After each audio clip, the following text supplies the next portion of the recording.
Hello everyone. अब अगला question है। इसका नाम है नासा। ठीक है।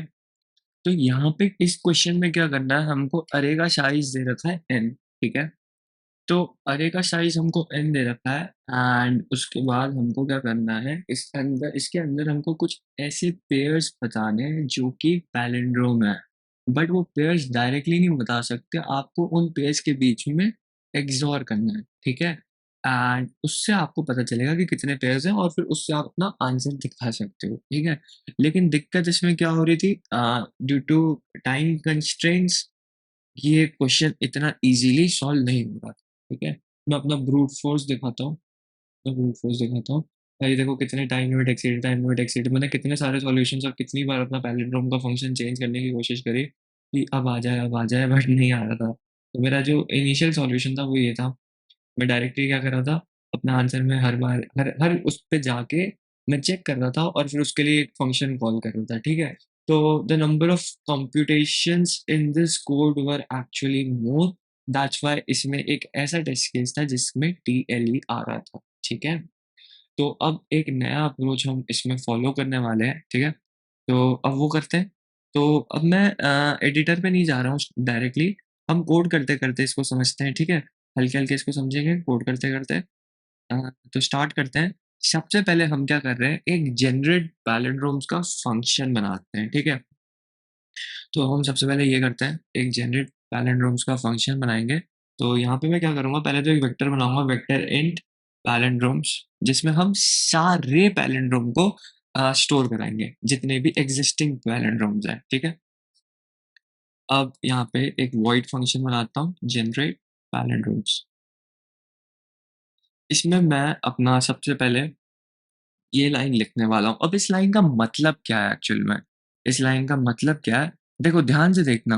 अगर तुम्हें लेफ्ट शिफ्ट ऑपरेटर नहीं आता है, राइट शिफ्ट ऑपरेटर नहीं आता, प्लीज एक बार लेफ्ट शिफ्ट और राइट शिफ्ट ऑपरेटर को पढ़ के देखो, मतलब उसमें कुछ होता नहीं है। जैसे अगर 1 0 1 0 1 0 ऐसी कोई बिट्स होंगी, अगर तुम लेफ्ट शिफ्ट लगाओगे या राइट शिफ्ट लगाओगे ना, तो इन बिट्स की ना पोजीशन चेंज हो जाती है। लेफ्ट होगी तो लेफ्ट साइड हो जाएगी, राइट होगी तो राइट साइड हो जाएगी। एक नई बिट आ जाएगी या एक बिट हम एक साइड से डिलीट करके दूसरी साइड इंसर्ट करते हैं, बस और कुछ नहीं करते। एक बार तुमको मैं दिखा देता हूँ JFG का आर्टिकल, लेफ्ट शिफ्ट और राइट शिफ्ट ऑपरेटर का। Left shift operator, right shift operator, GFG। ठीक है। एक बार ये देख ही लेते हैं इस वीडियो के अंदर ही, तो अच्छा होगा भाई, चीजें क्लियर हो जाएंगी। ठीक है। अब तुम यहाँ पे ध्यान से देखो, यहाँ पे हम लेफ्ट शिफ्ट ऑपरेटर लगा रहे हैं। ठीक है। 1 0 1 था और यहाँ पे टू, यहाँ पे तुम भी देख रहे हो एरोज और 2 लिखा हुआ है, तो देखो 2 बिट यहाँ पे ऐड हो गई। दिख रहा है 2 बिट ऐड हो गई, इसका रिजल्ट चेंज हो जाएगा। ध्यान से देख रहे हो इस चीज को, ये 2 की पावर 0 हो गया, ये 2 की पावर 1 हो गई, ये 2 की पावर 2, 2 की पावर 3, 2 की पावर 4। ठीक है। 2 की पावर 2 और 2 की पावर 3 को ऐड करो कितना हो गया, 20 हो गया। राइट। आगे बात समझ में।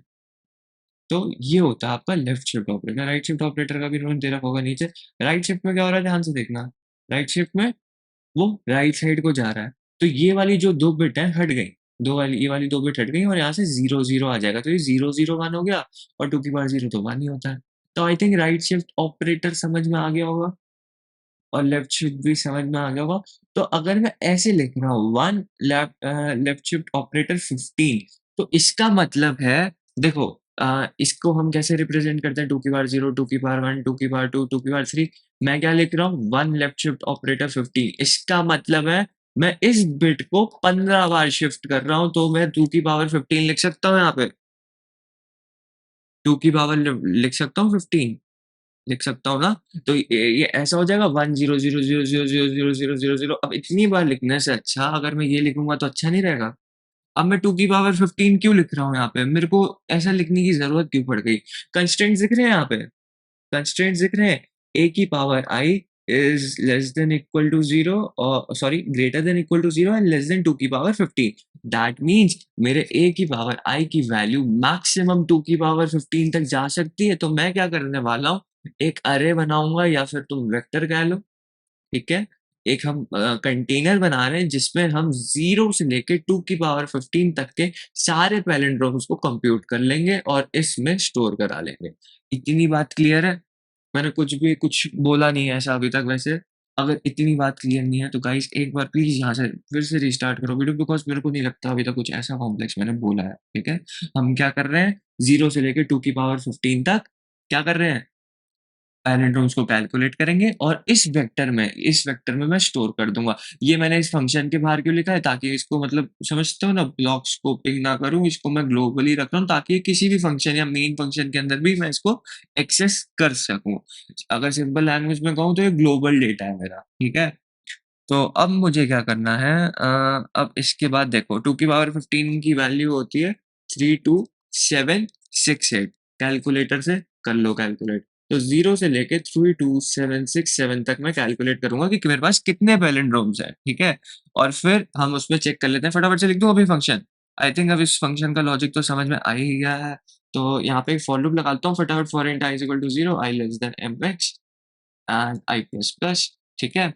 अब यहाँ पे हम क्या करेंगे, पहली बात क्या कि मुझे पैलिंड्रोम निकालना है। बहुत तरीके होते हैं पैलिंड्रोम निकालने के लिए। मैं यहाँ पे सिंपल सा तरीका निकालने वाला हूँ, एक स्ट्रिंग str और टू अंडरस्कोर स्ट्रिंग से मैं क्या करूँगा, कन्वर्ट कर लूँगा इस इंटीजर को स्ट्रिंग में, ठीक है? And then I will be using reverse and str.begin, str.end।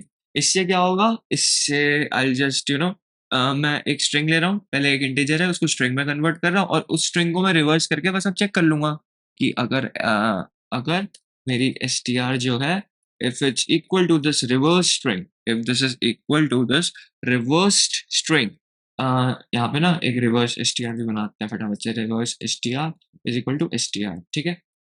अगर ये रिवर्स स्ट्रिंग के इक्वल है तो that means it's a palindrome. तो मैं क्या करूँगा, जो मेरा पैलिंड्रोम्स वाला वेक्टर है उसमें मैं पुशबैक मेथड का यूज़ करूँगा और इस इंटीजर को मैं उसमें पुश कर दूँगा, ठीक है? हमारे पैलिंड्रोम्स क्या होते हैं, 0, 1, 2, 3, 4, 5, 6, 7, 8, 9, उसके बाद 11th मैं तुम्हें दिखा देता हूँ। टॉप पैलिंड्रोम नंबर्स या फिर वो नंबर्स एक्चुअली आ जाने चाहिए ऊपर को। देखो 0, 1, 2, 3, 4, 5, 6, 9, 11, 20 टू 33, ये सारे नंबर्स इसमें 2 की पावर 15 दैट इज़ 32768। एक सेकंड, 2 की पावर 15 की वैल्यू एक्चुअली होती कितनी है? 32768, ठीक है? तो एक बार वेरीफाई कर लो, 32768 ही होती होगी, ठीक है? या फिर 7 होगी, आई डोंट नो, 8 ही होगी, 8 होगी, ठीक है? तो इतने मेरे नंबर्स यहाँ पे आ जाएँगे। अब हमको पता है कितने पैलिंड्रोम एक्सिस्ट करते हैं। मैं डायरेक्ट यहाँ पे आके चेक कर सकता हूँ, इस वेक्टर के अंदर मेरे सारे पैलिंड्रोम्स एक्सिस्ट करते हैं 2 की पावर 15। तो अब मैं जितने भी ऑपरेशंस करूँगा मुझे हर बार चेक नहीं करना पड़ेगा कि क्या वो पैलिंड्रोम है कि नहीं है। और ये कांस्टेंट टाइम में भी हो जाएगा क्योंकि एक कांस्टेंट वैल्यू है, राइट? तो ओ की पावर एन में हम कैलकुलेट कर पा रहे हैं इस चीज़ को। तो अभी कुछ ज़्यादा हुआ नहीं ना। तो हम क्या कर रहे हैं, ओ की power n into something into p, where p will be actually a number, ठीक है? तो इसकी वजह से हम ओ एन स्क्वायर से तो एक्चुअली थोड़े कंप्यूटेशंस को रिड्यूस कर पा रहे हैं, तभी हमारा कोड एग्जीक्यूट होगा, ठीक है? तो इसलिए मैं ऐसे फंक्शन बना रहा हूँ और directly O of n square वाला काम नहीं कर रहा, जहाँ पे हम हर एक बार चेक कर रहे हैं उस चीज़ को, ठीक है? अब एक फंक्शन बना लेते हैं वॉइड सॉल्व करके और यहाँ पे हम अपना लॉजिक लिखेंगे। अभी तक की बात तो क्लियर होगी ना, ये पैलिंड्रोम जनरेट करने वाली? अगर नहीं है क्लियर तो कमेंट्स में बताओ मुझे, ऐसी क्या चीज़ है जो क्लियर नहीं है? मैंने बहुत सिंपल वर्ड्स में इसको ब्रेक करने की कोशिश करी है, ठीक है? तो अब वॉइड सॉल्व में हम अपना सारा लॉजिक लिखेंगे, ठीक है? तो यहाँ पे मैं इंट n ले लेता हूँ, sin n that is my अरे साइज़, ठीक है? एंड एक वेक्टर बना लेते हैं फटाफट से, अरे बनाना है अरे बना लो, वेक्टर बनाना है वेक्टर बना लो, ठीक है? कोई दिक्कत नहीं है उसमें। मैंने यहाँ पे वेक्टर बना रखा है, यहाँ पे हेडर फाइल को इंक्लूड कर लेता हूँ, hash include vector and vector बना लिया, ठीक है? हमें एक अनऑर्डर्ड मैप की भी ज़रूरत पड़ेगी, अनऑर्डर्ड मैप की भी ज़रूरत पड़ेगी, तो इंटेंट और इसका नाम फ्रीक्वेंसी दे देता हूँ ताकि जितने भी नंबर्स मेरे अरे में आ रहे हैं ना, मैं उन्हें क्या करूँगा, उसकी फ्रीक्वेंसी स्टोर करा लूँगा। क्योंकि ऐसा भी हो सकता है ना, वो बार-बार रिपीट हो रहा है, बार-बार रिपीट हो रहा है, और ह जितने नंबर बार-बार रिपीट हो रहे हैं, हर बार उनके रिज़ल्ट थोड़ी निकालूँगा। एक बार जितने जिसके लिए भी निकाल लिए, उसके लिए बार-बार कंप्यूट क्यों करेंगे? एक ही बार करके खत्म करेंगे उसको, राइट? तो इसलिए एक अनऑर्डर्ड मैप बना लिया और इसमें हम फ्रीक्वेंसी स्टोर कर लेंगे। एक लॉन्ग लॉन्ग आंसर वेरिएबल बना दो जिसमें हम अपना आंसर स्टोर करेंगे और इसको प्रिंट कर देंगे कंसोल में। इतनी चीज़ें तो क्लियर है ना? ये तो बेसिक है, इसमें क्या ही एक्सप्लेन करूँ मैं, ठीक है? अब उसके बाद मुझे क्या करना है, एक फॉर लूप लगाना है। अरे ये जितने भी मेरे इनपुट एलिमेंट्स हैं उनको इनपुट में लूँगा और क्या करूँगा, और अपने अनऑर्डर्ड मैप में जिसकी वजह से मैं फ्रीक्वेंसी स्टोर कर रहा हूँ, देखो अगर तुम्हें अनऑर्डर्ड मैप नहीं आता, सी अनऑर्डर्ड मैप क्या होता है, मैं एक बार सिंपल वर्ड्स में एक्सप्लेन कर देता हूँ। जैसे एक वेक्टर समझ लो, एक नया पेज बना लेते हैं, ठीक है? एक वेक्टर समझ लो 1, 1, 1, 2, 2, 2, 3, 3, 3, ठीक है? अब मेरी बात ध्यान से सुनना, ठीक है? अगर तुम एक अनऑर्डर्ड मैप ऐसे लिखते हो, ये सिंटैक्स होता है, एक एचटीएमएल स्टैंडर्ड टेम्पलेट लाइब्रेरी होती है। बार-बार बहुत बड़ा सिंटैक्स ना लिखने से अच्छा है एक सीधा-सीधा हमको कुछ फंक्शंस बता रखे हैं जो कि हम डायरेक्टली यूज़ कर सकते हैं अपनी आसानी के लिए, ठीक है? अगर तुम एक अरे बनाते हो, जैसे तुमने 5 साइज़ का अरे बना दिया, ठीक है? इसका इंडेक्स है 0, इसका इंडेक्स है 1, इसका इंडेक्स है 2, इसका इंडेक्स है 3, इसका इंडेक्स है 4, ठीक है? अब तुम एक बार बताओ मुझे 1 कितनी बार आ रहा है? 1 का काउंट 3 है। 1 के इंडेक्स पे 3 स्टोर करा दूँ? 2 के इंडेक्स पे 2 स्टोर करा दूँ क्योंकि इसका 2 काउंट है। 3 के इंडेक्स सॉरी 3 था, सॉरी 3 स्टोर करा दूँ यहाँ पे? 3 का काउंट स्टोर करा दूँ यहाँ पे? तो तुम देख रहे हो एक मैपिंग कर दे रहा हूँ मैं इसकी, मैपिंग कर दे रहा हूँ और कुछ ही नहीं है यार। अरे में भी तुम ऐसे कर सकते हो, अरे तुमने किसी कुछ साइज़ का डिक्लेयर कर दिया और उनके इंडेक्सेस पे जाके तुमने उसके काउंट स्टोर कर दिए। अनऑर्डर्ड मैप भी उसी तरीके का होता है, ठीक है? तो एक बार अगर अनऑर्डर्ड मैप की जीएफजी से डॉक्यूमेंटेशन पढ़ लो, बहुत आसानी से समझ में आ जाएगा, इतना कुछ कॉम्प्लिकेटेड नहीं है, ठीक है? और अगर यहाँ पे अनऑर्डर्ड मैप नहीं यूज़ करना चाहते हो, अरे यूज़ करना चाहते हो, तो वो भी कर सकते हो। एक लाइन का चेंज आएगा बस और कुछ नहीं आएगा, ठीक है? तो हम क्या कर रहे हैं अब यहाँ पे, हम यहाँ पे अपने अरे के जो भी हमारे एलिमेंट्स हैं, उनको हम इनपुट में ले रहे हैं, ठीक है? And then what we are trying to do is जितने भी मेरी फ्रीक्वेंसी है, मैं उसमें स्टोर कर दूँगा अपने अनऑर्डर्ड मैप में, तो ये सिंटैक्स होता है स्टोर करने का। आगे बात समझ में आई थिंक इतना क्लियर होगा, राइट? ठीक है। अब क्या करना है मुझे, अब ध्यान से देखना, इसके बाद अब यहाँ पे लॉजिक पार्ट आएगा। अब हम एक फॉर लूप चला लें, for int i is equal to 0, i less than n, i plus plus लगेंगे अभी भी फॉर लूप 2 ही, अभी भी 2 फॉर लूप लग रहे हैं बट यहाँ पे हम ना कॉम्प्लेक्सिटी रिड्यूस कर रहे हैं, ठीक है? अब तुम ध्यान से देखना for int i is equal to sorry j is equal to 0 और अब मैं ना क्या करने वाला हूँ पैलिंड्रोम्स का साइज़, पैलिंड्रोम्स डॉट साइज़, ठीक है? जे प्लस प्लस। अब यहाँ पे तुम कहोगे 2 ही फॉर लूप लगे तो फिर ओएन स्क्वायर की कॉम्प्लेक्सिटी हो गई। नहीं, यहाँ पे n हमारा वेरिएबल है जो कि इनपुट में आ रहा है, लेकिन ये पैलिंड्रोम्स डॉट साइज़ जो है कांस्टेंट है। देखो 2 की पावर 15 तक का अरे हो सकता है हमारे पास, राइट? 2 की पावर 15 तक की मैक्सिमम वैल्यूज़ हो सकती है, नहीं 10 की पावर 5 तक की वैल्यूज़ हो सकती हैं। n का साइज़ 10 की पावर 5 है। देखो 10 की पावर 5 की वैल्यूज़ हो सकती हैं। अब तुम ध्यान से देखना, ठीक है? 10 की पावर 5 मेरा n साइज़ है, ठीक है? अगर n इंटू n करूँगा, तो 10 की पावर 5 इंटू 10 की पावर 5 होगा, तो इसका कुछ आएगा। तो इतने ऑपरेशंस मैं करूँ ही क्यों? इतने ऑपरेशंस मैं क्यों ही करूँ? अगर मैं 0 से लेके 2 की पावर 15 तक let's say some x number मेरे पैलिंड्रोम है, सारे तो नहीं होंगे ना? एक बार सारे ऑपरेशंस कर दिए ना मैंने O ऑफ n टाइम में, O ऑफ n टाइम में मैंने कर दिए ना ये ऑपरेशंस। आ रही है बात समझ में? तो मेरे x पैलिंड्रोम तो निकल गए ना? तो तुम ध्यान से देखो मेरी कॉम्प्लेक्सिटी क्या हो रही है? O ऑफ n इनटू ये जितने x पैलिंड्रोम आएँगे वो। तो मेरी कुछ हद तक कॉम्प्लेक्सिटी कम हो गई ना? कुछ हद तक कॉम्प्लेक्सिटी कम हो गई, राइट? तो ये बात है। इसलिए हम इस अप्रोच को फॉलो कर रहे हैं, ठीक है? आई थिंक ये बात मेरी क्लियर हो गई होगी कि क्या कहाँ पे हमने कंप्यूटेशंस कम करे। एक जगह और अभी हम कंप्यूटेशंस कम करने वाले हैं, वो मैं अभी एक्सप्लेन करूँगा, ठीक है? तो अब हम क्या करने वाले हैं, एक अगली लाइन में लिखूँगा कि अनऑर्डर्ड मैप का ना एक फाइंड फंक्शन होता है। एक फाइंड फंक्शन होता है जो कि हमको एक आइटरेटर रिटर्न करता है। अगर इस अनऑर्डर्ड मैप के अंदर अगर वो चीज़ प्रेज़ेंट है, वो एलिमेंट प्रेज़ेंट है, तो वो मुझे वो नंबर पे वो एक आइटरेटर दे देगा जो उस नंबर पे पॉइंट कर रहा होगा। अदरवाइज़ एक एंड आइटरेटर दे देगा, मतलब एक सिंपल भाषा में कहूँ तो -1 मेरे को दे देगा, ठीक है? मुझे बता देगा कि ये तो इस अनऑर्डर्ड मैप में एक्ज़िस्ट करता ही नहीं है। तो इस लाइन का ये मतलब हुआ। आ गई बात समझ में? अब मैं यहाँ क्या कर रहा हूँ? मैं यहाँ पे क्या ढूँढना चाहता हूँ? मैं यहाँ पे क्या ढूँढना चाहता हूँ? मैं अपना XOR का ऑपरेशन ढूँढना चाहता हूँ। मैं अपने XOR का ऑपरेशन ढूँढना चाहता हूँ, तो पैलिंड्रोम्स J, ठीक है? और यहाँ पे मैं क्या लिखूँगा? मैं समझाता हूँ, मैं इस लाइन को कंप्लीट कर दूँ। Answer plus is equals to frequency directly लिख देता हूँ, आंसर प्लस फ्रीक्वेंसी के अंदर क्या ये नंबर एक्ज़िस्ट करता है?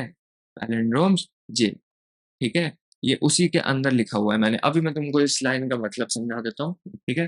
कुछ कुछ ज़्यादा कुछ कॉम्प्लेक्स नहीं लिखा हमने यहाँ पे, ठीक है? जस्ट मेरे को वेरीफ़ाई करना है तो सही से लिखा है मैंने, ये नंबर हम यहाँ पे कंप्यूट कर रहे हैं एंड हम यहाँ पे इसको चेक कर रहे हैं, ठीक है? तो इस लाइन का आपको मतलब ये होगा, देखो ध्यान से सुनना मेरी बात।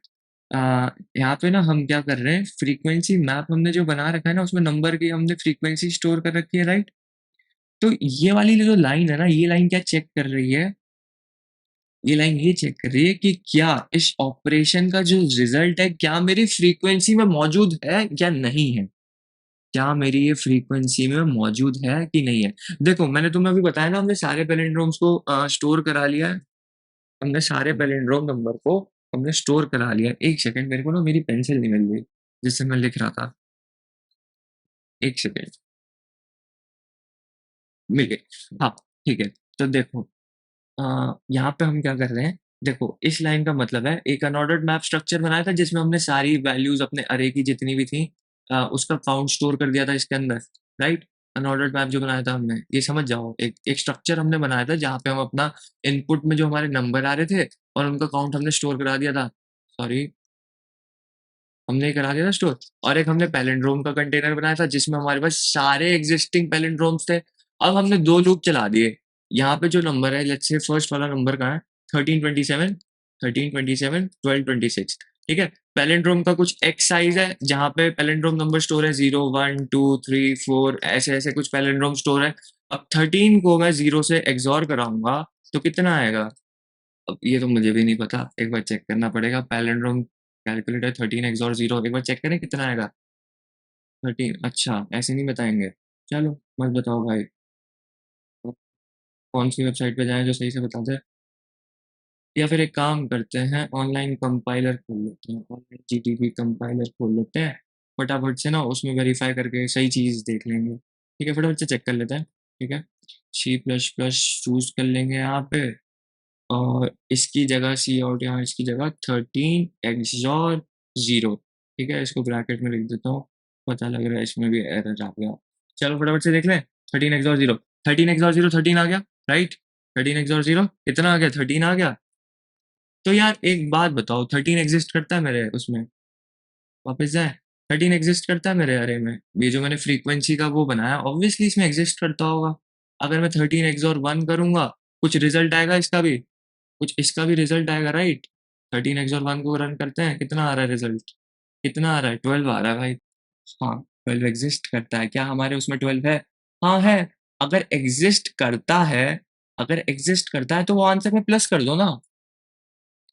वो आंसर में प्लस हो जाएगा, ठीक है? हम क्या कर रहे हैं? हम सिर्फ़ चेक कर रहे हैं, हम डिफरेंट पैलिंड्रोम्स के साथ हम चेक कर रहे हैं, अगर वो मौजूद है, अगर मौजूद है मतलब कि जो भी मेरे अरे में नंबर है और जो मेरे पैलिंड्रोम्स हमने वो कर रखे हैं कंप्यूट, अगर उसका रिज़ल्ट हमारे इनपुट नंबर में से एक है, तो इस केस में हम अपने आंसर को अपडेट कर देंगे। हम अपने आंसर को अपडेट कर देंगे। तो यहाँ पे हम क्या निकाल रहे हैं? फ्रीक्वेंसी ऑफ ए ऑफ आई, ये क्या निकाल रहे हैं हम यहाँ पे? हम हमको पेयर्स निकालने हैं ना, पेयर्स निकालने हैं, तो हम यहाँ पे कितने पेयर्स हैं, कितनी फ्रीक्वेंसी उस नंबर की, वो कितनी बार अकर कर रहा है, वो हम यहाँ पे प्लस कर रहे हैं। इतनी बात क्लियर है? तभी ये फ्रीक्वेंसी दे रखी है और इसके अंदर मैंने ये कंप्यूट करके दे रखा है रिजल्ट। अगर ये अच्छा, अगर ये प्रेज़ेंट है, अगर वो नंबर प्रेज़ेंट ही नहीं होगा तो काउंट कहाँ से निकालोगे, राइट? आ रही है बात समझ में?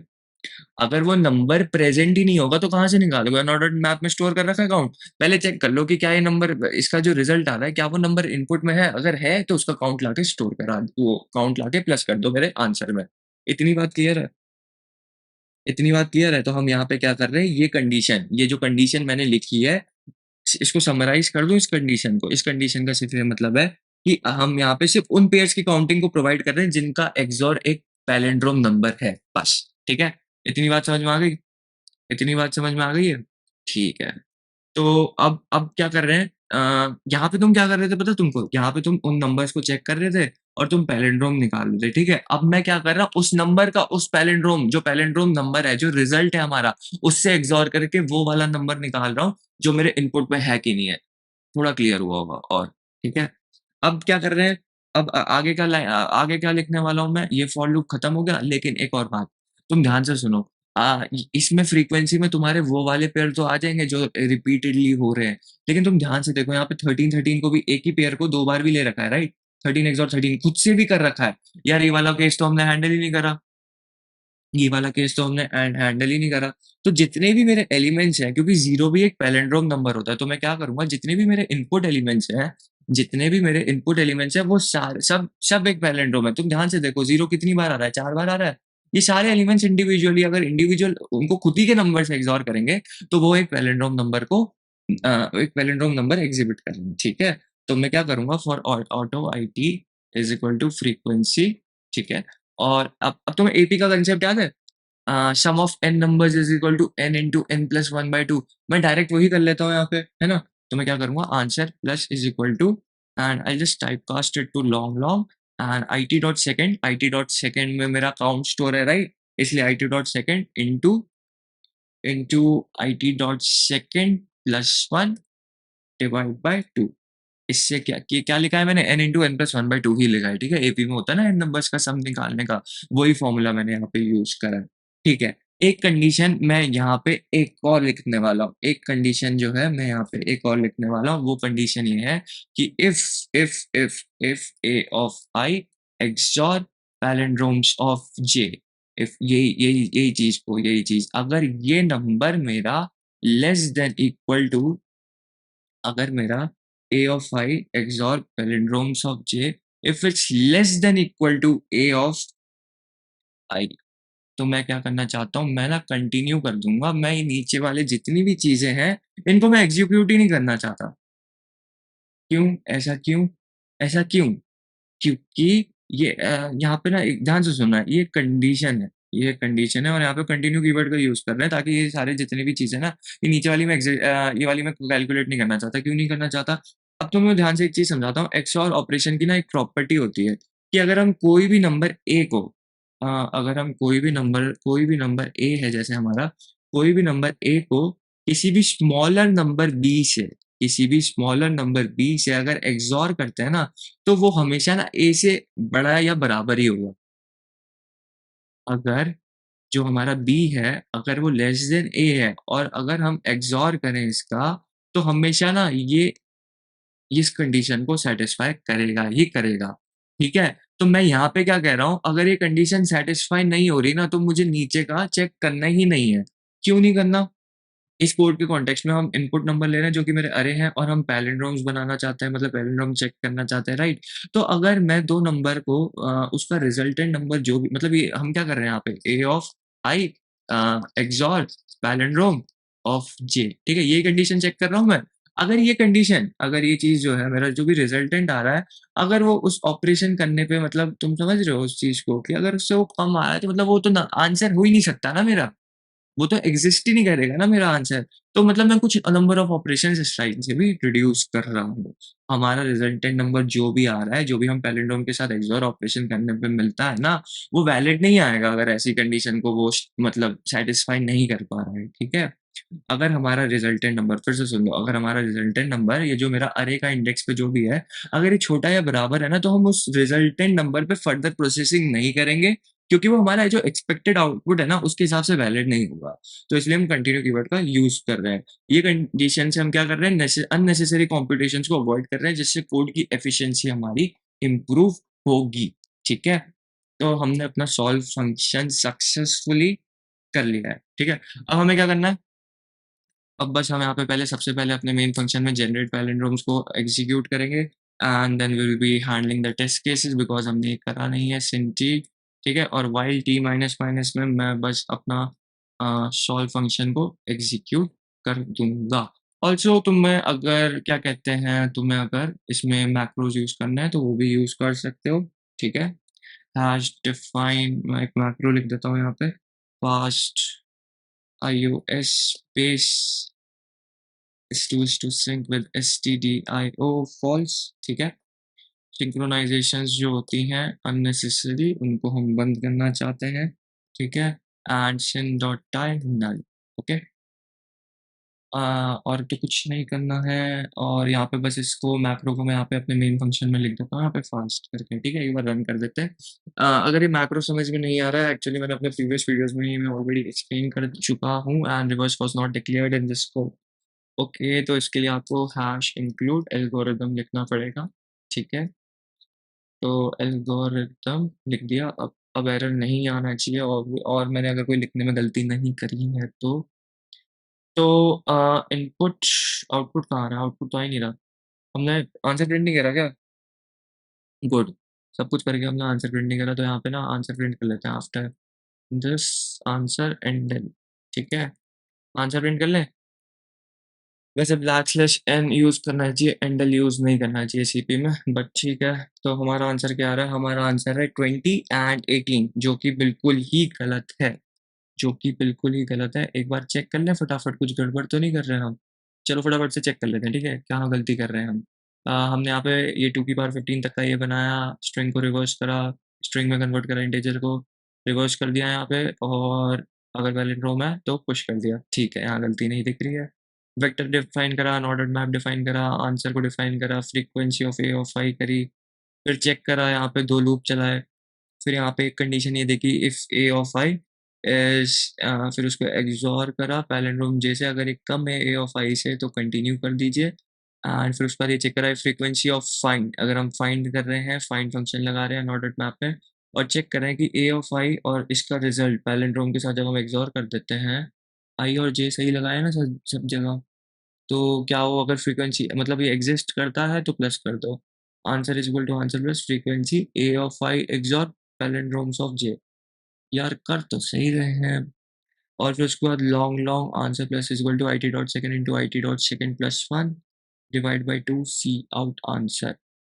ठीक है, तो गलती कहाँ कर दी? Palindromes of J is not equal to frequency dot and.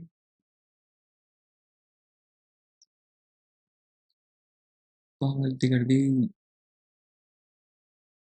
कुछ गड़बड़ हो गया है, कुछ गड़बड़। पैलिंड्रोम ऑफ जे, यहाँ पे 2 स्क्वायर ब्रैकेट क्यों यूज हुआ है? ओके, हम उसके अंदर उसको, ठीक है समझ गया, इसका रिजल्ट हम फ्रीक्वेंसी के अंदर चेक करें और उसकी फ्रीक्वेंसी निकाल के उसमें प्लस कर दे रहे हैं, कितने नंबर ऑफ पेयर्स एग्जिस्ट कर रहे हैं। एंड यहाँ पे आई टी डॉट सेकेंड क्या है, यहाँ पे मेरे को एक ब्रैकेट लगा देना चाहिए। एक बार आप चेक कर लें।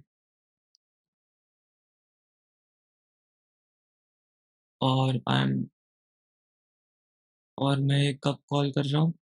जब मेरे 2 फॉर लूप खत्म हो जा रहे हैं उसी के बाद कॉल कर रहा हूँ, राइट? एक सेकंड, मुझे लग रहा है यहीं कुछ गड़बड़ करी है मैंने, ब्रैकेट्स में तो नहीं गड़बड़ कर दी?